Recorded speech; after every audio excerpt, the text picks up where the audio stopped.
एक शक्ती जी शिवाच्या घामातून जन्मली, जी आज तुमच्या घरात राहते, ती म्हणजे वास्तुपुरुष. मत्स्यपुराण सांगतं, एका वेळी भगवान शिवशंकर अंधकासुराशी युद्ध करून थकले. शरीरातून घामाच्या नद्या वाहू लागल्या आणि त्या घामाच्या थेंबातून एक भयानक, क्रूर आणि भुकेलेला पुरुष जन्माला आला. त्याने भगवान शिवशंकरांची तपस्या करून त्यांना प्रसन्न करून घेतले. तो देवाला म्हणाला, भगवान, मी अत्यंत भुकेला आहे, मला तिन्ही लोकांचे भक्षण करायचे वरदान द्या.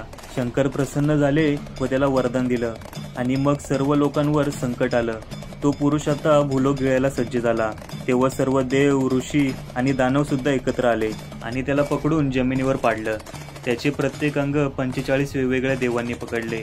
सर्व देवतांनी मिळून त्याला पकडून जमिनीवर चेहरा खाली करत उलटा झोपवला. त्याच्यावर आपली शक्ती स्थिर केली. शेवटी ब्रह्मदेव पुढे आले आणि म्हणाले, तू आता वास्तुपुरुष आहेस, भूलोकाचा रक्षक.